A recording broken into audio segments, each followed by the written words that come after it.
Conocer qué viene con el próximo gobierno será clave para tomar mejores decisiones en su sector. Y tome mejores decisiones con información independiente y análisis experto con el curso virtual ¿Qué está pasando en Colombia?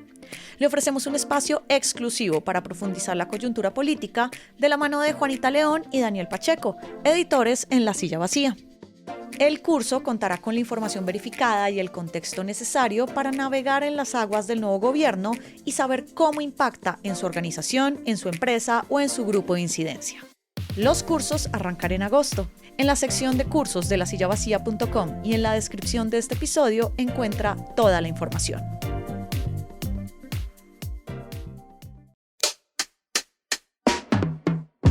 Tenga listo el tinto que ya vienen los huevos revueltos con la receta de escándalos de corrupción al cierre del gobierno de Gustavo Petro. Desde la redacción de La Silla Vacía soy Tatiana Duque. Es miércoles 29 de julio.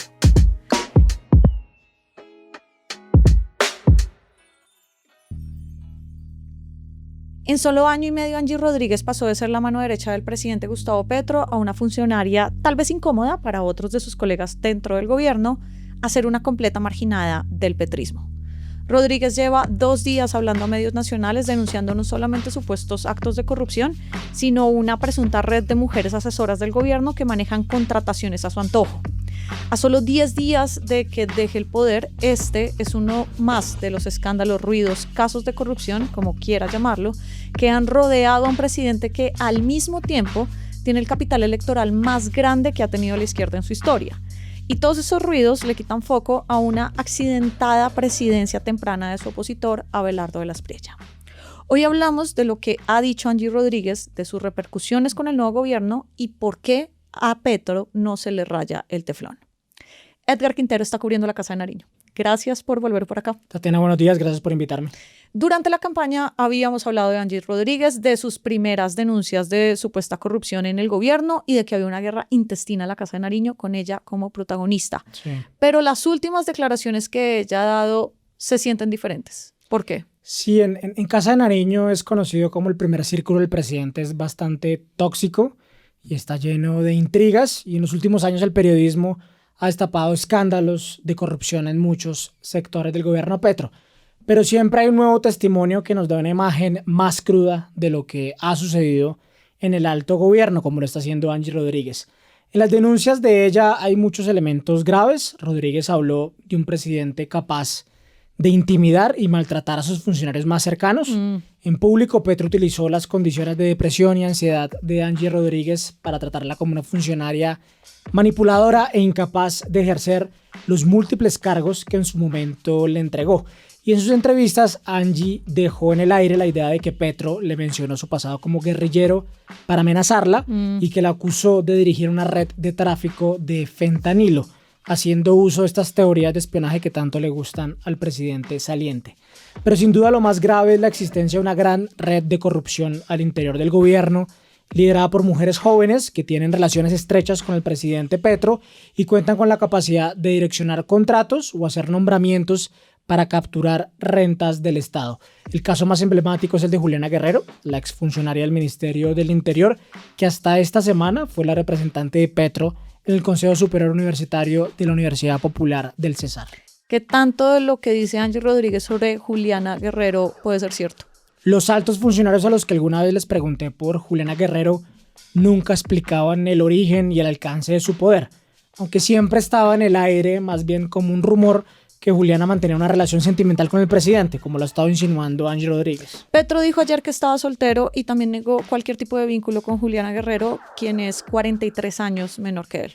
El domingo la revista Semana publicó una investigación en la que muestran pruebas sobre cómo Juliana Guerrero junto a su hermana Verónica dirigía supuestamente una red que le cobraba coimas a empresarios para adjudicarles de forma corrupta contratos de obras públicas. Guerrero hacía sus cobros mostrando su poder e influencia en altos funcionarios de entidades como el Ministerio del Interior, el Ministerio de Vivienda y la Agencia Nacional de Tierras.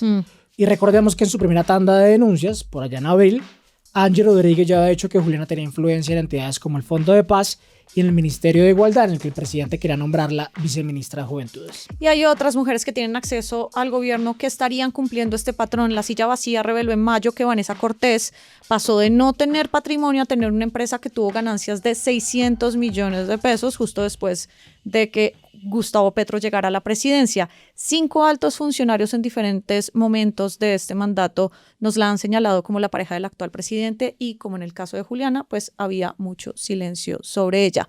Pero Edgar, Angie Rodríguez es una funcionaria bajito polémica. Ya venía peleada con otros funcionarios, hay denuncias de supuestos malos manejos dentro del Fondo de Adaptación durante su gestión, que pues duró unos 7 meses. ¿Qué tanto de lo que Angie está diciendo es una estrategia para salvarse penalmente, quedar bien frente al nuevo gobierno, sobre todo porque el nuevo gobierno está buscando casos de corrupción? Sí, Angie Rodríguez es una persona muy cuestionada. En su momento nosotros reporteamos que ella desde el DAPRE fue una funcionaria muy funcional a los intereses clientelistas de Armando Benedetti en entidades como el Fondo de Adaptación, que es muy apetecido porque tiene un presupuesto millonario de inversión y muchos cargos muy bien pagos. Y en las intrigas palaciegas, pues siempre se le ubicó al lado de Benedetti, que a su vez siempre estuvo peleado con el ala más a la izquierda de Palacio.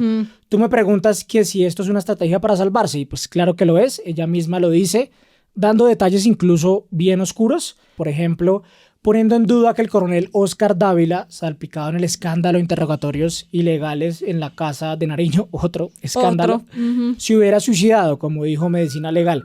Y además se acercó al gobierno electo para encontrar un refugio. El lunes el ministro del Interior designado, Rodrigo Lara, informó que habló con Angie Rodríguez para ofrecerle todas las garantías de seguridad en el nuevo gobierno.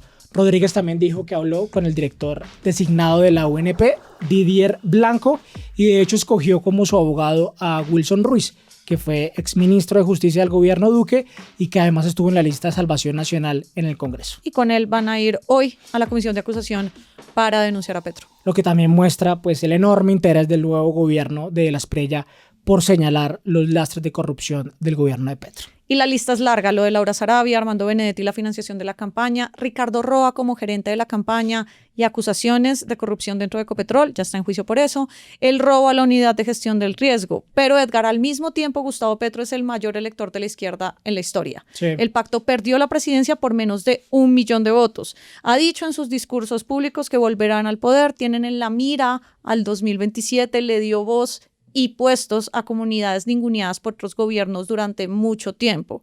¿Cómo ese legado político, y sé que estás ya trabajando una nota sobre eso, se malogra a la luz de la corrupción que pues vuelve a salir otra vez en el ojo noticioso? La izquierda en el poder bajó la vara ética que tenían otros gobiernos a la hora de hacer un juicio sobre la corrupción en el gobierno Petro. En estos días, luego de la derrota de las elecciones, la bancada ha sido más abierta en pedir investigaciones sobre Juliana Guerrero, que sigue siendo una exigencia políticamente poco costosa por el tamaño del escándalo y porque Guerrero no tiene ninguna representación relevante dentro de la izquierda. Sin embargo, a juzgar por los buenos resultados electorales de la izquierda, la corrupción no ha sido un gran lastre hasta ahora. En las bases del pacto siempre ha existido cierta idea de que el proyecto progresista tiene un objetivo superior para cambiar la sociedad y los grandes errores de ese proyecto, como lo son la corrupción, se suelen relativizar. Por supuesto, hay figuras dentro de la izquierda que han alzado su voz frente a la corrupción. Estoy pensando en figuras como Luis Carlos Reyes, Gustavo Bolívar o el mismo Carlos Carrillo. Pero lo cierto es que en la izquierda del pacto hoy no existen las figuras ni con la suficiente fuerza ni con el coraje para señalarle los errores al presidente Petro o para disputarle su liderazgo. No lo va a hacer el senador Iván Cepeda, que desde que perdió la elección presidencial ha seguido disciplinadamente el libreto de Petro, incluso muchas veces delirante sobre el fraude electoral, y que dijo que Petro pues va a seguir siendo uno de los voceros del pacto histórico en la oposición. ¿Esto le va a pegar al pacto en su intención de 2027? Pues es pronto para saber si estas denuncias y estos escándalos van a ser mella en las siguientes elecciones para el pacto, que son las regionales. Los escándalos de corrupción del petrismo no surgieron ayer con las revelaciones de Angie Rodríguez. Pese a eso, el pacto subió en curules y en sus votaciones, incluso con la derrota de las presidenciales. Tienen un case histórico que nunca habían tenido. Y las elecciones regionales tienen otras lógicas y en muchas ocasiones dependen de los poderes regionales y de la expectativa de ese poder regional frente a lo que puedan lograr del gobierno nacional. Ese poder en lo nacional ya no lo va a tener el pacto en el 2027 y eso puede golpear a una estructura política. Edgar, como siempre, muchas gracias por pasar por acá. A ti por invitarme. Y arranca el día con esta movida.